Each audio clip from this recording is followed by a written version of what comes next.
Assalomu alaykum. Bugun to'liqsizlik kompleksi haqida gapirib bersangiz.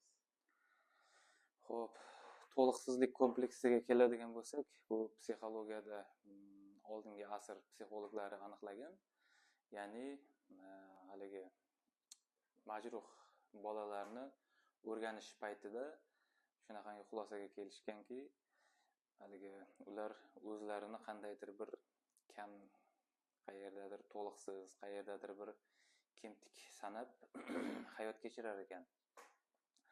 Lekin binobarin oddiy, masalan, o'yin, kulgu, mana shunaqa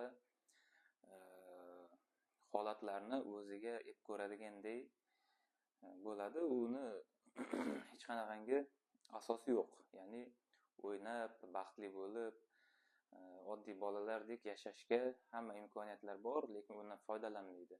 Keyin o'rganilib qarasa, ular o'zini mana shu narsalarga loyiq emasdek his qiladi ekan va psixoterapiya mobaynida mana shu narsadan olib chiqilgan paytda ular mana shu to'liqsizlik kompleksidan chiqib ketishgan.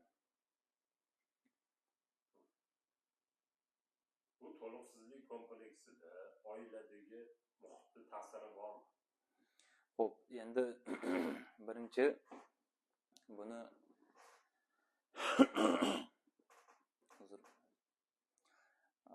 birinchi borliqqa ta'sirini aytish kerak menimcha. Chunki to'liqsizlik kompleksi bilan nafaqat boyagi bolalar va majruh insonlar, balki oddiy insonlar ham ko'p bu bilan to'qnash keladi. Qandaydir bir ish qilish oldida, qandaydir bir o'ziga bir nima deydi, katta maqsadlar qo'yish oldida mana shu to'liqsizlik kompleksi har doim uni ichidan chiqib kelaveradi va o'zini urut sifatida qandaydir bir mana shu o'zi xohlayotgan, o'zi erishishni istaydigan ichidagi maqsadlari, orzulari, intilishlarini to'sadi va mana shu narsalarga o'zini boyagidaqa erishadigandek, loyiqdek his qilmaydi. Va bu katta yutuqlardan, hayotda o'zini baxtli his qilishidan, xotirjam his qilishdan, o'zini qabul qilishidan to'sib, unga har xil diskomfortlar, har xil og'riqlar beradi. Chunki og'riq faqat tana darajasida emas, qalbni ham og'rig'i bor. Bu o'zi o'ylagandek narsani bo'lmaganligidan qalb og'riydi.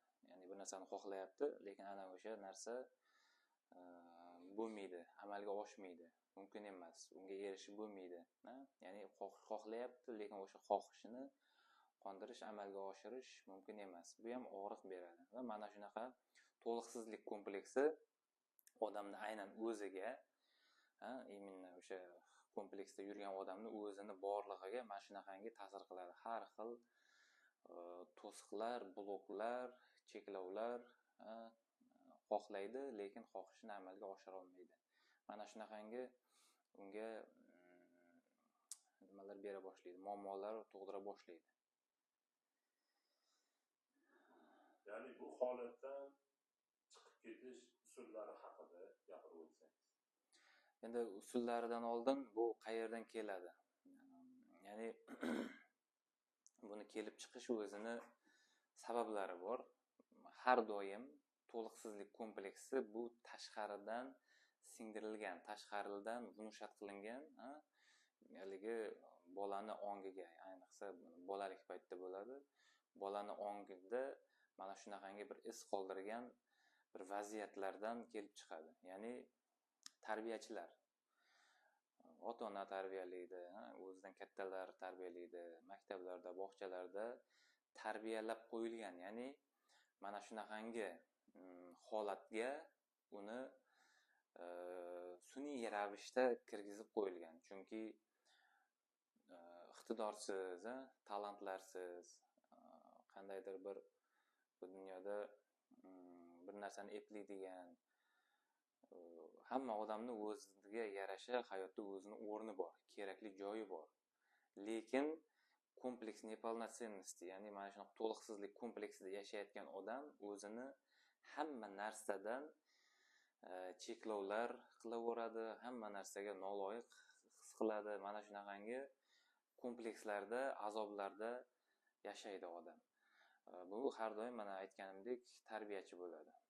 Tarbiyachilardan, ya'ni tarbiyachilarni bunga singdirilgan, engizilgan, ya'ni gipnoz qilingandek go'yoki tasavvur qilsak bo'ladi.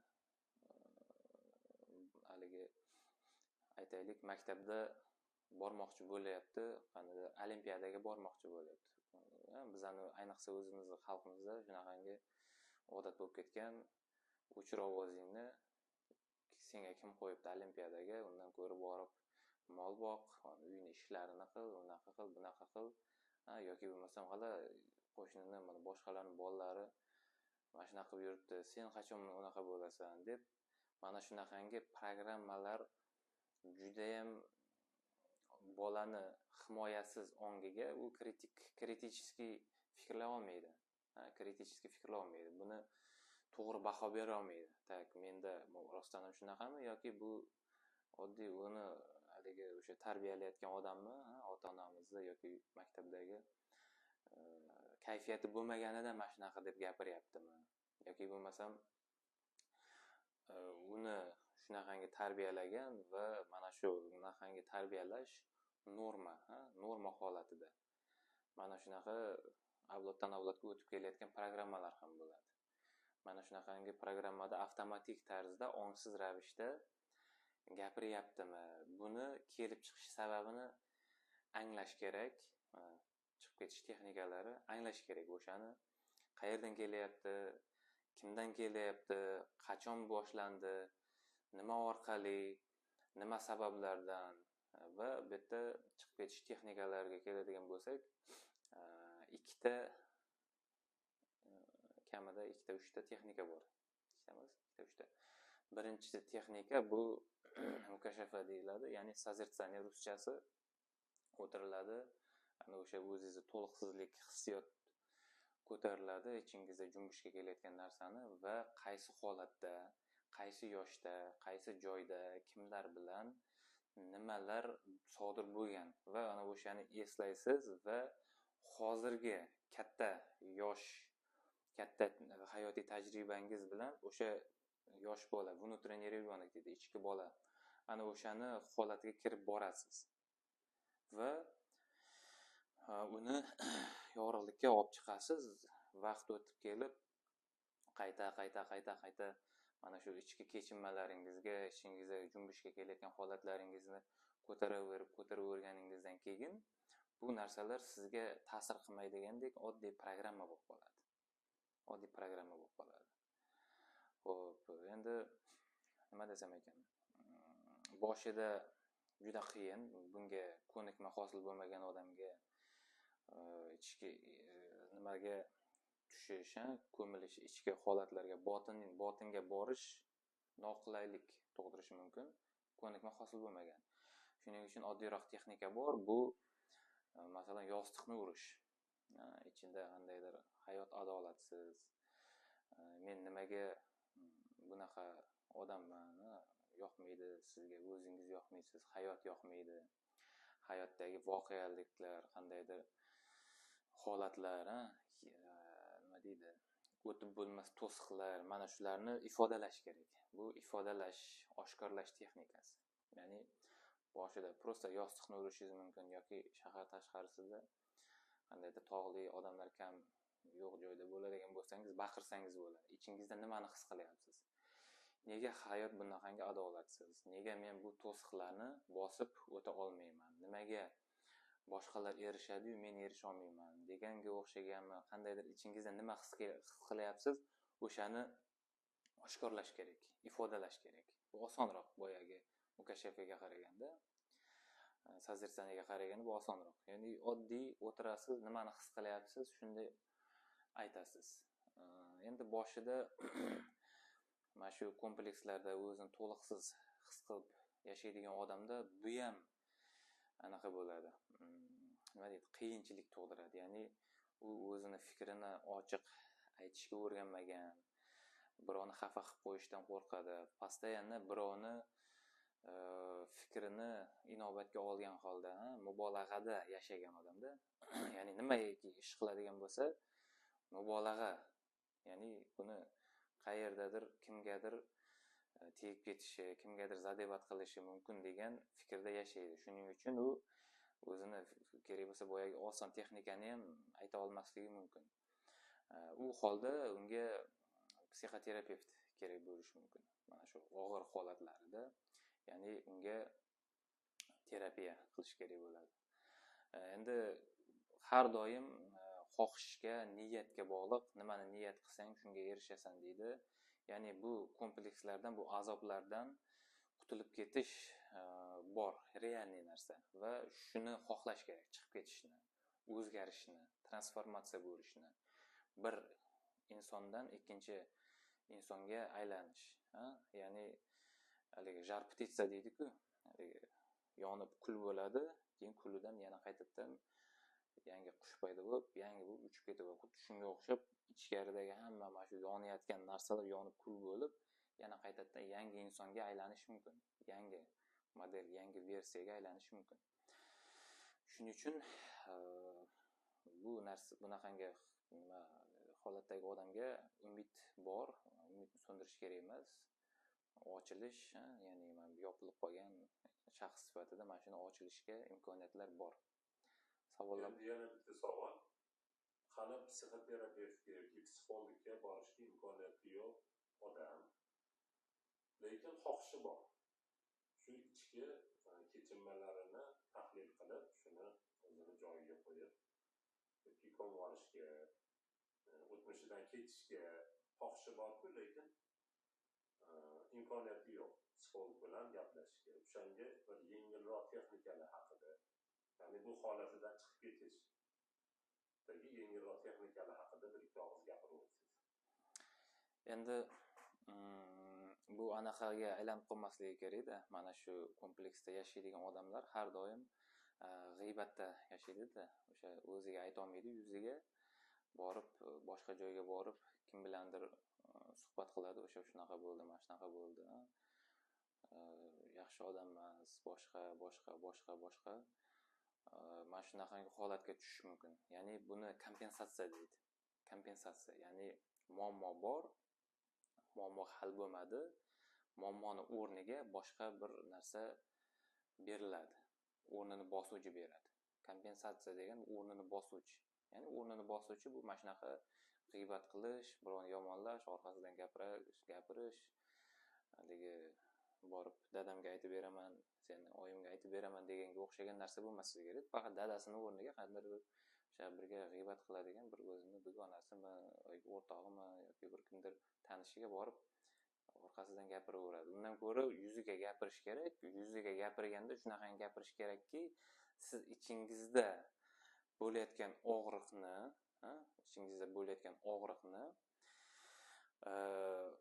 nima qilishingiz kerak? Birovni nima qilmasdan, yerga urmasdan, birovni xafa qilmasdan, lekin ichingizdagi hissiyotingizni yetkazib berishni o'rganishingiz kerak. Birovni xafa qilmaysiz, lekin ichingizdagi hissiyotni yetkazib berasiz, yerga urmasdan. Mana shuni o'rganish kerak. Ya'ni bu ham shu boyagi oshkorlashish praktikasi. Yana bitta praktikalardan bittasi duo praktikasi. Bu juda ham zo'r, eng ta'siri kuchli texnika. Ya'ni yaratganga murojaat qilasiz. Mana shu holatda bo'lyapman. Hayotimda mana shunaqa qiyinchiliklar bo'lyapti. Men yoshligimdan, bolaligimdan mana shunaqa qiyinchiliklarda katta bo'lganman. Ya'ni ichingizdagi bo'layotgan narsalarning hammasini, og'riqlarni yaratganga topshirasiz. Yaratganga muammolaringizni o'tkazasiz va keyinchalik mo'jiza ro'y beradi. Albatta, ishonish kerak bunga. O'zgarasiz. Sekin-astalik bilan ichingizdan boshlab o'zgarasiz. Bu ham mana shu yaxshi texnikalardan bittasi. Ya'ni kompleksda yashayotgan odam shuni bilishi kerakki, sen kimsan degan savolni javobi muhim emas. Ya'ni birovlarga postoyanno o'zingizni isbotlab, kim ekaningizni ko'rsatib berishingiz shart emas. Men kimman degan savolni javobi muhimroq hisoblanadi. Ya'ni o'zingizga mana shuni nima qilishingiz kerak. O'zingizga to'g'ri baho berish, o'zingizni to'g'ri nima qila olishingiz kerak. Nima desam ekan?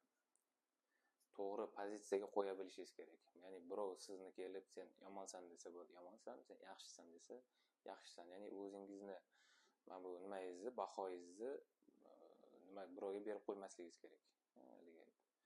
Nima bo'ladi? Kundalik daftar bo'ladi maktabda. Senga 5, senga 2, unaqa emas. Nima deydi? O'zingizga o'zingiz baho qo'yishingiz kerak. Shunda erkin bo'lasiz. Tushunarli. Endi o'ziga ishongan odam bo'lishni maqsad qo'ydi. Bu narsani hammasini tahlil qilib, bir xulosaga kelib, birinchi qadam qo'yishlikda nima maslahat bera olasiz? O'ziga ishonchmi? O'ziga ishonch ikki xil, ya'ni o'zini haligi nima deydi? Mana shu ishni qila olishiga ishonadi yoki qila olmasligiga ishonadi. Ya'ni bu yerda o'zini pozitsiyasini ko'rish kerak. Ya'ni mana shunaqangi holatga o'zini o'zi olib boryapti. Men mana shu ishni qila olishimga, mana shu narsa qo'limdan keladi, ishonaman. Yoki mana shu narsa meni qo'limdan kelmaydi, bunga ham ishonaman. Ya'ni bu yerda ikki taraflama qaysi holatda olsangiz ham bu odamni o'zi qilyapti. O'zingdagi baloga qayga borasan? Davoga deydi. Ya'ni o'ziga o'zi qilyapti buni. Mana bunaqa qadimdan kelayotgan nima bor? Mana shu savol bor. Menga deydi bir kaftni bitta kaftni ovozini ko'rsat deydi.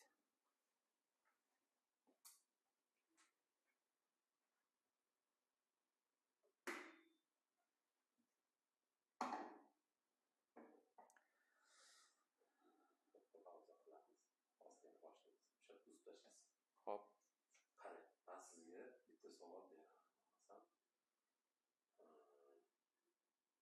O'zini o'chirib turing kerak. O'zingiz borasizmi? Montaj qilib yuboramiz. Siz ozgina yechim berib ketgan odamlarga ko'tarinkilik paydo bo'ladigan shu yerda. Ishonch. Ishonch. Biz bir ikkita texnikalarni sanab o'tamiz deb aytasizda. O'zini zaifligini tan olish ham bu katta yutuq. Masalan, kimdir masalan fizikistlar insana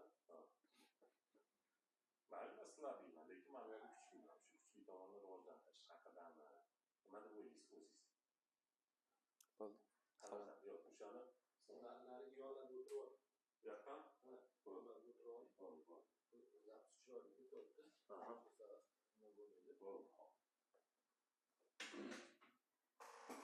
Hop, savol.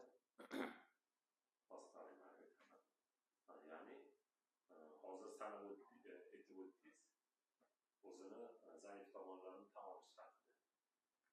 Bu ham odamga qanaqadir beradimi? Ya'ni kuchi yetmaydigan yoki hozir imkoniyati yo'q narsalarga intilmasdan o'zini kuchi bor tomonga intilish haqida. Aytsam bo'ladi. Xo'p, o'zini qobiliyatini rivojlantirish. Har bitta odam qobiliyat bilan tug'iladi. Gapni keltirasizda. Xo'p, Shu tomon o'zingni yaxshi ko'rgan ishingni qil degan gaplar bor. O'shaning uchun. Hozir savol beraman. O'zini zaif tomonlarini tan olish. Odamga qanaqadir mikrofonga. Yo'q, men hozir savol bermayman, aytolmayman sizga. Zaif tomonlarini tan olish. Odamga qanaqadir bir ruhiy kuch bo'lishga sabab bo'ladimi? So'rayman. Bo'ladi. Yana bitta savol bor edi. Ya'ni odam o'zini zaif tomonlarini tan olish. Bu stressga olib keladimi yoki bu ham bir yuksalishga qanaqadir bir qadam deb aytsak ham bo'ladi. zaif tomonlarini tan olish, to'g'ri adekvat baho berish bo'ladida, o'ziga ortiqcha baho berib yubormaslik. Lekin kompleksda yashayotgan odamga buni foydasi yo'q, aksincha zarari bo'ladi. U itak o'zini tan ololmayapti, o'zini haligi nima deydi, qo'rquvlarida yashayapti, komplekslarida, noloyiq sifatida yashayapti. Shuning uchun bundan qutulishi kerak bo'lgan odam qandaydir bir sohalarda o'zini amalga oshirishi kerak. Ya'ni nimadir ishni uddalashi kerak. Masalan, bu oddiy hayotdagi kundalik turmushdagi narsalardan ham boshlasa bo'ladi. Ya'ni niyat qilasiz, bu sizdagi oddiy, sizga kirib kelgan bu kasallik. Kasallikni qanday davolashga kirishadi odam. O'zida bo'lyapti o'sha narsa. O'zida bo'lyapti. Lekin gripp bo'lyaptimi, boshqa shamollash bo'lyaptimi, boshqa kasallik, u o'zi borib harakat qiladi, amalda dorini oladi, doktorga boradi, buni oladi. O'zi harakat qilib, o'z kasalligidan chiqib ketadi. Xuddi shunga o'xshagan o'zini to'liqsizlik, o'ziga ishonmasdan, o'zini kamsitib, o'zini yerga urib yashaydigan odam ham buni kasallik sifatida qaraydi va yengni shimarib, tak bo'ldi, bu oddiy programma ekan, mana shundan qutulib chiqib ketishim kerak deb ishga kirishadi va bu ishga kirishganidan keyin ertalab masalan turganida aytaylik badan tarbiya qilish, yoki bo'lmasa yotadigan joyini tekislash, qandaydir bir ishni uddaladim deb o'ziga kerak bo'lsa yutuqlar kundaligini tutsa bo'ladi. Ya'ni mana ertalab nima qildim? Tishni yuvdim, badan tarbiya qildim, pastelni to'g'irladim, to'g'ri ovqatlandim, haligi ota-onamga yaxshi so'z gapirdim, bolalarga tarbiya berdim. Yaxshi shunaqa mana shunaqa ishlar, yutuqlar nimasini kundaligini tutish kerak. Shunda u biladiki, balansga keladi. Demak, menda faqatgina minuslar emas, pluslar ham bor ekan deb.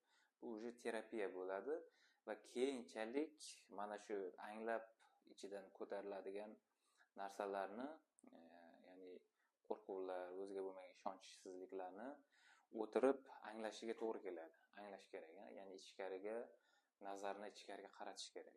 Nima uni qalbini, uni nerv sistemasini, meridianlarini nima junbushga keltiryapti, energiya kanallari bor, o'shani kim nima aktivlashtiryapti va har doim bu bolalikdagi olgan qandaydir bir programma bo'ladi. Ana o'sha programmaga erishib, ya'ni yetishib, o'sha holatga tushib, unga keyin bir tanlov beriladi. Tanlov holatiga yetish kerak. Ya'ni mana shu programma asosida yashaymanmi yoki bu programmani admin qilamanmi degan tanlov holatiga keladi. Ana o'sha tanlov holatiga kelgandan keyin bu umuman komplekslardan to'liq xalos bo'lib chiqib ketish mumkin. Masalan, bu yosh bolani boshqa shaharga borib, o'sha yerda hayotingni qur deganday gap bo'ladi. Yosh bola nafaqat boshqa shahar, balki boshqa ko'chalarga ham, boshqa maktabga o'qib qo'ysangiz ham yerda yashab ketish qiyin bo'ladi. Lekin yoshi katta odam nima qiladi? Majburiyatni o'z bo'yniga oladi. Boyagi komplekslari, o'ziga ishonmasligiga qaramasdan o'zini bolaga qaraganda ancha erkin his qiladi. Xuddi shu holat bo'ladi bu yerda. Ya'ni ichkaridaagi mana bu komplekslari bolalik holati bo'ladi. Mana bu komplekslardan ozod bo'lib chiqib ketgan holati bu ulg'ayish, ya'ni katta inson sifatida o'zini qabul qila boshlaydi. Keyin oddiy narsalar bo'ladi buni hammasi. Unga ta'sir qilmay qo'yadi.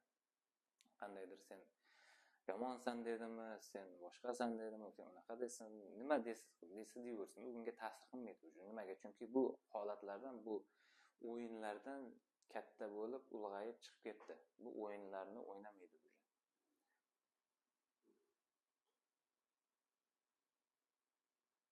Yana savollar? Yana bir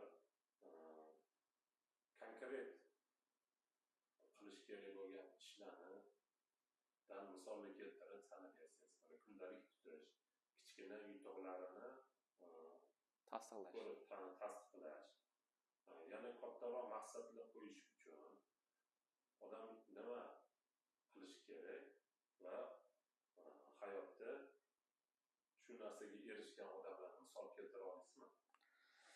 Xo'p, hayotdagi eng katta erishgan narsa odamni bu muhabbat hisoblanadi. Chunki 5 ta emotsiya bo'ladigan bo'lsa, 6-chisi muhabbat bo'ladi. Odam muhabbatga erishganidan keyin u hayotni mazmunli yashay boshlaydi. Bekorga yashamayapti ekanman deydi. U mashina, masalan, hozirgi moda bo'layotgan mansab, uy-joy, bu unga yutuq hisoblanmaydi. Nimaga? Chunki dunyodagi hamma narsa nima qilib, nima deydi, tejalib, o'zini nimasini yo'qotadi, ta'sirini yo'qotadi. Shunaqangi odamni intervyusini eshitdim. Bir umr anaqani orzu qilgan, gelikni orzu qilgan, gelikka pul yig'ib erishgan va orada 2 oy mazza qilgan. 2 oydan keyin uni ta'siri yo'qotgan. Ya'ni bu dunyoda nimaiki narsaga erishmang, u baribir o'z qadrini, o'z qiymatini yo'qotadi. Siz qachon erishdim, haqiqiy narsaga erishdim deysiz, bu siz haqqa erishdingiz. Bu degani muhabbat. Ya'ni bu narsani hammasi o'yin ekanligini odam bilib turibdi. O'yin bu, masalan, qandaydir mansab bo'lsin, qandaydir nima bo'lsin, bu dunyo bir nima deydi, bir g'alva hisoblanadi. Bu o'yin hisoblanadi. Bu dunyoni tark etish kerak bo'ladi va muhabbat holatiga erishish kerak bo'ladi. Shunda odam o'zini borlig'ini to'liq qoniqqan, mazza qilib yashaydigan bo'ladi. Ungacha emas. Tushunarli, Azamat. Rahmat maroqli suhbatingiz uchun. Salomat bo'ling. Sog' bo'ling. Zo'r. Yaxshimi?